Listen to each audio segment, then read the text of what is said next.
Hola, soy Anjoli Sequera. Les voy a hablar sobre las células. Podemos definir a las células como las unidades más pequeñas que encontramos en todos los seres vivos. Son tan pequeñas que no podemos observarlas a simple vista, sino a través de un microscopio. En función del número de células que componen a los seres vivos, podemos encontrar células unicelulares y células pluricelulares. Los seres unicelulares son individuos muy pequeños formados por una sola célula. Por ejemplo, las bacterias son unicelulares. Los pluricelulares son individuos formados por una gran cantidad de células, como por ejemplo los árboles, los animales y los seres humanos, que somos pluricelulares. Las células son las unidades básicas de la vida y se dividen en dos tipos. Tenemos las células procariotas y las células eucariotas. Las células procariotas, la característica fundamental es el ADN, que es el material genético. Está disperso por todo el citoplasma en lugar de estar almacenado en el núcleo. Ejemplo, las bacterias son células procariotas. Las células eucariotas, por otro lado, son más complejas y se encuentran en organismos multicelulares como los animales, las plantas y nosotros los seres humanos. La estructura de una célula eucariota se divide en dos partes principales, el núcleo y el citoplasma. El núcleo es el cerebro de la célula y contiene nuestro ADN. El citoplasma es todo lo demás dentro de una célula, incluyendo orgánulos como la mitocondria, el retículo endoplasmático y el aparato de Golgi. Cada uno de estos orgánulos tiene una función específica dentro de la célula.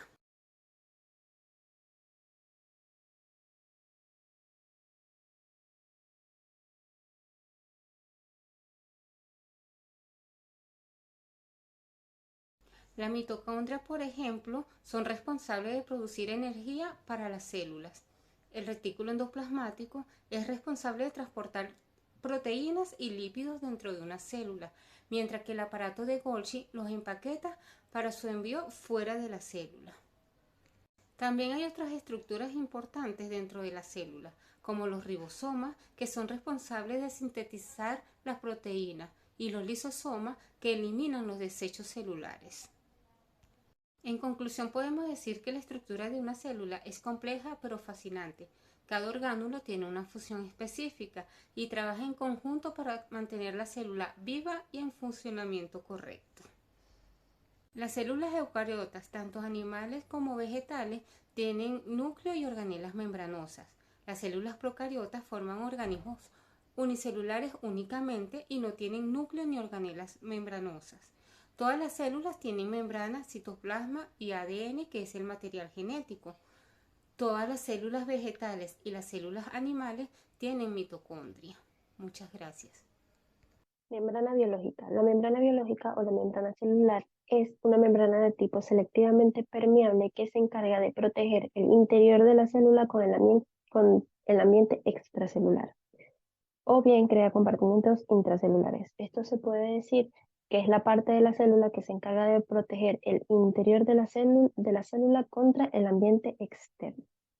Entre sus funciones tenemos la protección de la célula ante agresiones externas, el mantenimiento de la presión osmótica, el intercambio de determinadas moléculas hacia el interior o hacia el exterior de la célula, el mantenimiento de proteínas capaces de realizar funciones específicas, tales como transporte selectivo de moléculas o determinadas reacciones enzimáticas, la transducción de señales mediante fijación selectiva a determinadas entidades químicas, el reconocimiento celular y posible fusión con otras células, entre otros.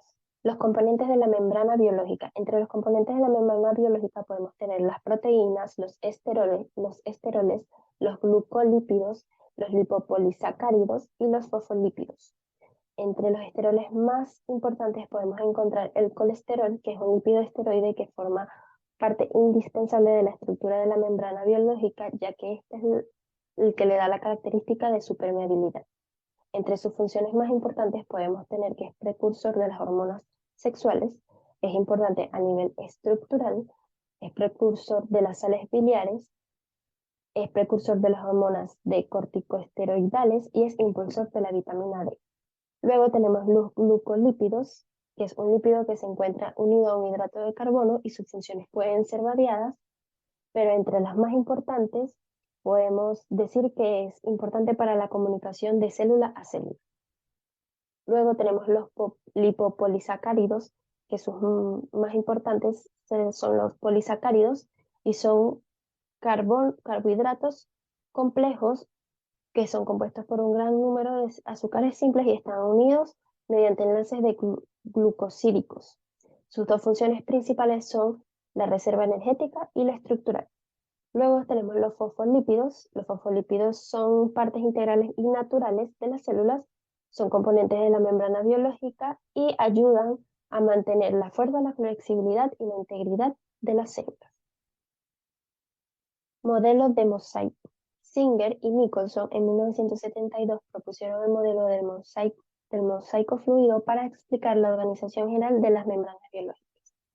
Según este modelo, las proteínas transmembranas se parecen a icebergs flotando en lípidos bidimensionales, y estas proteínas se difunden rápidamente en el plano de la membrana, a lo que se le puede decir difusión lateral, a menos que éstas estén ancladas con otros componentes celulares. Además de esto, las membranas son estructuras asimétricas. Esto quiere decir que para todas las proteínas las membranas tienen una orientación determinada, lo cual es esencial para su función. Tenemos los compartimientos líquidos. La existencia de barreras físicas dentro de los organismos y la necesidad de encontrar un sistema que permita el movimiento de los líquidos para su renovación han determinado la aparición de distintos compartimientos líquidos, los cuales serían los compartimientos intracelulares, que forman las células del sistema orgánico, y los extracelulares, que forman los medios externos a todas las células y están encerrados dentro del organismo mediante la superficie, aislados del entorno exterior. Ahora tenemos lo que es materia, átomo y molécula. La materia se define como todo aquello que ocupa un lugar en el espacio y que tiene masa. Toda la materia está compuesta por partículas diminutas a las que se les clasifica por sus características y por sus tamaños. Algunas de estas pueden ser los átomos, los iones, las moléculas, entre otras. Luego tenemos los átomos. Los átomos son diminutas partículas que forman los elementos, y el átomo es la partícula más simple que compone la materia. En la actualidad se conoce que el átomo está compuesto por electrones, protones y neutrones, y que estos a su vez están formados por partículas aún más diminutas. Luego tenemos lo que es la molécula, que la molécula se forma por un grupo de átomos unidos entre sí. Una molécula puede estar formada por un grupo de átomos del mismo elemento químico o de distintos elementos químicos que están organizados e interrelacionados mediante enlaces químicos.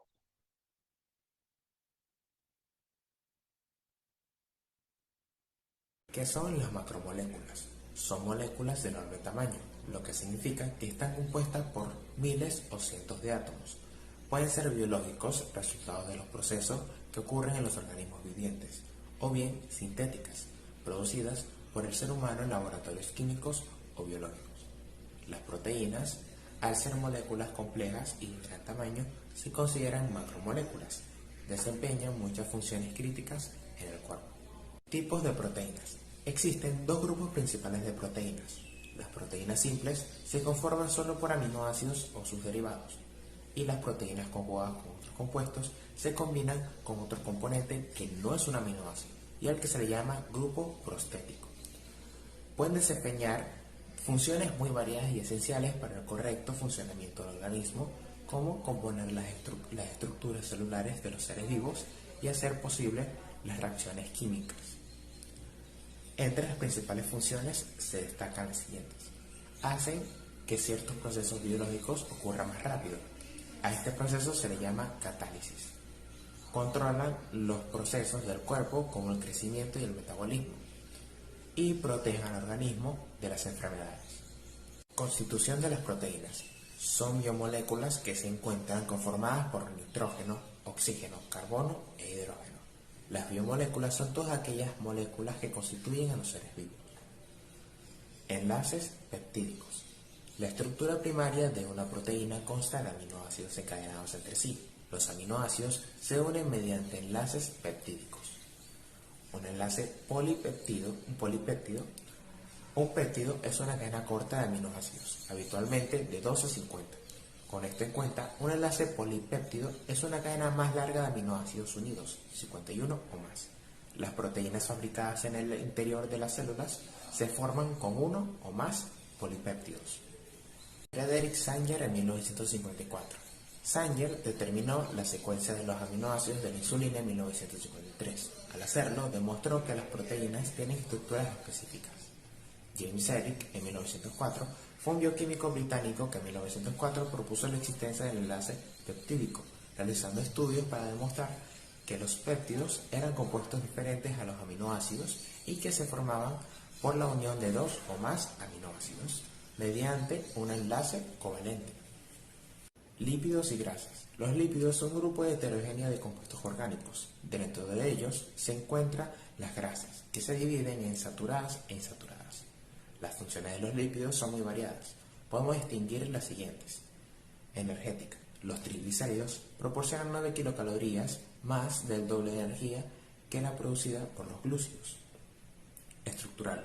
Fosfolípidos y colesterol forman parte de las membranas biológicas. Transporte. La grasa dietética es necesaria para el transporte de las vitaminas liposolubles, así como para su absorción intestinal. Y reguladora. El colesterol es precursor de los compuestos de gran importancia biológica que intervienen en la regulación del metabolismo de calcio.